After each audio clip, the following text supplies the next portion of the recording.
Welcome to our December edition of Drive Chat. It's an opportunity that we use to speak with industry experts, people who know what they're talking about, and hopefully share some vital information. And I do think that the guests that we have here today will speak to something very important that is really applicable to all road users. We have Rene Ackermann. We'll ask her very briefly to tell us about her. Rene, please. Hello, all the listeners. I'm Rene Ackermann. I'm the Group Manager for the Lenmed Health Group for Trauma, Emergency and Transplant. Okay, so given the fact with any road accident or road crash, there is trauma, it's appropriate that we're here today. And there's an interesting question that I'm going to pose for you a little bit later, Rene, and I hope our viewers will benefit from it. Divan, talk to us briefly. What do you do and why are you here? Hi, my name is Divan Meyer. I'm from Lenmed Emergency Services. I'm a paramedic with 20 years of experience. I've been responding in response cars for the past 12 years. And I'm here to help the public in how to respond when an emergency vehicle is approaching them. Okay, great, Divan. One of the things that we know and accept that during the festive season, there's always an increase in crashes. It doesn't have to be that way, as far as I'm concerned. But we know motorists take chances, they drink and drive. The sad reality, they use their phones. And of course, with unroadworthy vehicles, land up in services such as yours being necessary. So I would like to talk to what motorists should do and probably what they shouldn't do when they see an emergency vehicle. But let's start off with this question. When I see an accident as a motorist, what should I do? I see it, it's just happened, or I come across it a little while after it's happened. What should I be doing? Divan, do you want to share with us, please? Okay, first of all, try and take note on why it happened. It could be a hazard in the road that caused the accident. See if you can see the cause, slow down, and then if you can, put on your hazards in your vehicle to indicate to the vehicles behind you that you are now slowing and that there is a problem ahead of you. If you do know emergency numbers, please dial them as soon as you can. If you do have first aid, pull off of the road if safe to do so, and if you do feel safe to do so, and see if you can attend to any patients. If not, do not hold up traffic. Keep the traffic flowing, and then ensure that you have phoned for emergency services if possible. But take note if there is any hazards that may have caused the accident. Divan, thank you. And maybe this talks to the fact that, those Rubberneckers, there's an accident or a crash on one side of the road, and there's nothing that the other guys can do because it's like 200 meters away, and they insist on looking. So what do you suggest for those Rubberneckers? So especially if it's not on your side of the road, if it's on the opposite side of the freeway, keep your speed, maintain your speed. Do not slow down if it's in the contraflow, because you slowing down, the person behind you is not as interested in the accident on the opposite side as you are. And he's not going to notice you slowing down to see the accident. And he's probably going to drive into the back of you, just causing another accident. So you're just endangering the public by slowing down. Okay, great. So now there's an accident, there's a crash on the side of the road. Inevitably, there's going to be a response vehicle that's going to come fairly soon. So I'm driving. What do I do when I see and hear a response vehicle? What are you suggesting that I as a motorist do? So more than likely, the vehicle will be coming from behind. In our licenses, when we do our licenses, we are taught to keep our rearview mirrors in view as often as possible. So you are more than likely to see this vehicle within the past 5 to 10 seconds. When you see the vehicle, he has noticed you. So the driver of the emergency vehicle has seen a pathway that he's more than likely to take, and he's going to move in that direction. If he's not able to move in that direction, he will move towards you and then indicate to you that you should move to either the left or to the right.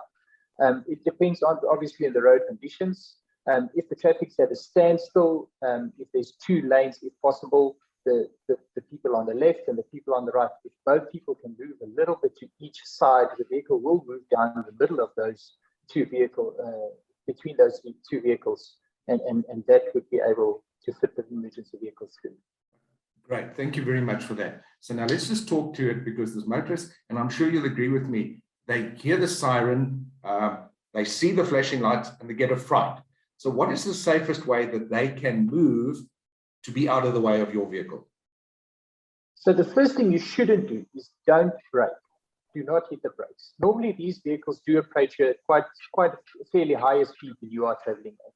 So if you hit the brakes, you're startling the driver of the emergency vehicle, and you are also endangering other road users by startling him, because he won't more than likely have an emergency exit. So he's going to drive into the back of you or cause another accident into another public. So don't hit the brakes. So when you see or hear the vehicle, if you are startled, stay where you are, maintain the speed. And if you don't feel comfortable, put on your hazards. That will indicate to the driver behind you that you are not comfortable with him behind you. He will notice that you are not comfortable behind you. And then he will take evasive action. If you are not comfortable behind, you are not obliged to move out the way. I need to stress this to the public. This lights and sirens is just a request of right of way. You do not have to move out the way. If you're not comfortable, leave it to the driver of the emergency vehicle. He will make a plan to get around you. Just indicate to him you're not comfortable with him behind you by indicating with your hazards. Okay, great. Thank you. I just want to talk to a point that you raised earlier. When people get their licenses, they are taught what they should know. Just remember, guys, probably about 50% of licenses have been obtained fraudulently. It doesn't mean they wrote the test. It doesn't mean that they know what's going on. So the emergency response vehicle or the driver of that vehicle has to work on the assumption that maybe that person doesn't know what's going on, and therefore they are better skilled and able to deal with that challenge. Let's just talk to a moment now. You're driving along the road, you said maintain your speed, but let's get to the point where the traffic is stuck. It's at a standstill. What do you suggest that the driver of that vehicle do? So if the traffic is at a standstill, the main request is keep the emergency lane clear. Do not move into the emergency lane. Emergency vehicles will probably try and move into the emergency lane to try and get through the traffic. But with the new freeways these days, there is almost non-existent emergency lanes. They've made these lanes very small, so even our emergency vehicles can't fit through there.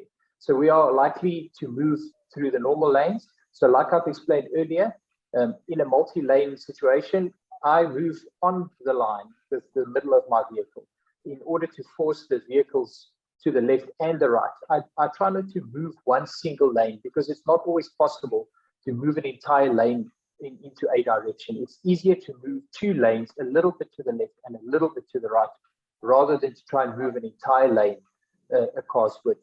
So try and take notice. The vehicle is not trying to intimidate you. He's trying to indicate to you just to try and move a little bit to the left and a little bit to the right. So if he's changing the siren tone all the time, it's just to try and indicate to you little bit, move, thank you, and then he'll move past. Okay, I just want to talk, how many years have you been doing this? Just so that viewers can get an understanding of why you offer this information. So I've been doing this since I'm 16, so I'm now 36 years old. So I've been doing this for the past 20 years. Okay, you look what, 50, 60, 70? No, only joking. That's the special trauma that you go through. Rene, I just want to go to you for a moment.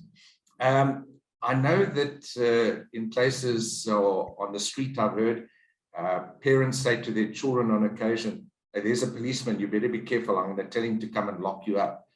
You shared something rather interesting with regard to what parents do in a vehicle when they hear the sirens. Just share that with us, please. Yeah, Gina, I think it's something that we picked up from our emergency departments, that children are more and more scared of doctors and nurses and paramedics. And a lot of comments that I did hear is, and I'm sorry, I may say it because I'm a female myself, is that mothers or female drivers get so anxious with the lights and sirens behind them that they tell the kids, sit still, they're coming to get you.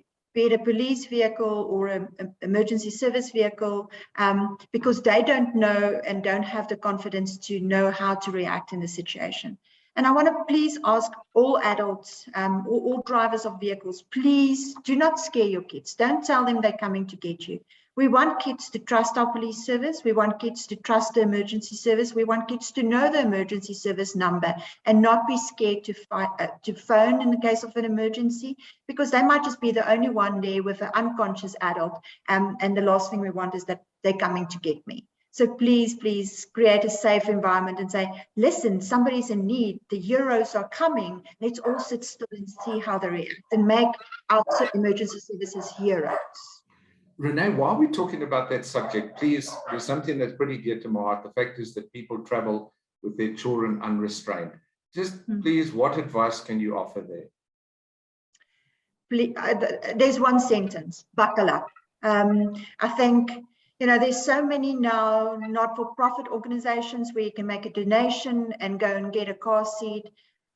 They are such valuable little lives that you can't trust them. Not even if you go around the corner in your neighborhood to the garage or to the local shop to say, oh, it's 2 kilometers, let them quickly stand between the 2 car seats. Please, parents, I cannot emphasize it enough. For the younger toddlers up to about 2 years, rear-facing driving, buckle them up, rear-facing. There's enough evidence to show that there's a significant up to 95% reduction in serious injuries if you have your toddlers or your children as long as possible rear-facing. But the general rule of the car is, and again, from a younger age, it's training them and creating that culture that when we get into a car, the car won't drive if we're not buckled up. It's the rule of the car. So, yeah, please, we have to protect our children, and such an easy way is to buckle them up. Thank you. I just, Divan, I'm going to ask you to comment on the following, but before you comment, I want to share something else. In cars today, it's like an insular, it's like a safe haven, soundproofing, etc., etc. People are playing their music, etc. So now you're coming along behind them, your sirens going, lights flashing. I'd like you to share with us what advice you would give to enable motorists who are in this environment to deal with your response to your vehicle in time. So you reflect on that for a moment. I just want to share with you, Rene, and this is for viewers, you know it. The body's mass at 60 kilometers an hour is accelerated at up to 30 times. So if a 10 kilogram, and let's just talk 10 kgs, that is unrestrained, you hit a fixed object, that 10 kgs is going to be 300 kgs. Now you can imagine that fragile body traveling, hitting the windscreen or hitting the dash. And I know it might sound gruesome, but that's the reality of it. So there's no circumstances that you can condone. And if I can talk to my pet hate, when people have their kids standing on the seat and in the front seat, driving along the side of the road, that creates work for you, Divan, and I don't want you to have that type of work. So please talk to me about how motorists can, notwithstanding the fact that they're insular, make it possible to hear you. That unfortunately is, with modern cars, it has posed a difficulty for us. These cars are becoming more and more soundproof to make it more comfortable for the occupants of the vehicle inside. The more luxurious the vehicles become, the more comfortable it is for the occupants and the more soundproof they are inside. There's not really much advice I can give them to try and hear us better. All advice I can give the driver is to try and be vigilant visually. And the more you are aware of your surroundings, not only for emergency vehicles, in all scenarios, I can speak about recent scenarios about attempted hijackings, things you'll pick up. You'll pick up danger scenarios. You'll pick up potholes. You'll save yourself a lot of heartache at the end of the day, just by being a bit more vigilant and not taking notice of the radio or the noise in the car. Try and cut yourself off and try and concentrate on the driving and be vigilant visually. Because we understand. I'm going to add something to that, and it doesn't detract from what you say. You know, if you go back to the old K53, and I'm not saying people drive to that, so please don't misunderstand me, but you should be looking in your rearview mirror every 5 to 8 seconds. All right. So that's 10% of your time should theoretically be just checking on what's going on behind you. Because if they did, they would have noticed your lights, correct?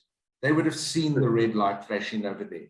If they see that, then they will be attuned to the fact that you probably are going to be putting your siren on or something like that. So the message from you and from me is, if you're aware of the circumstances in which you're driving, you will notice that emergency response vehicle and you will be able to react in time.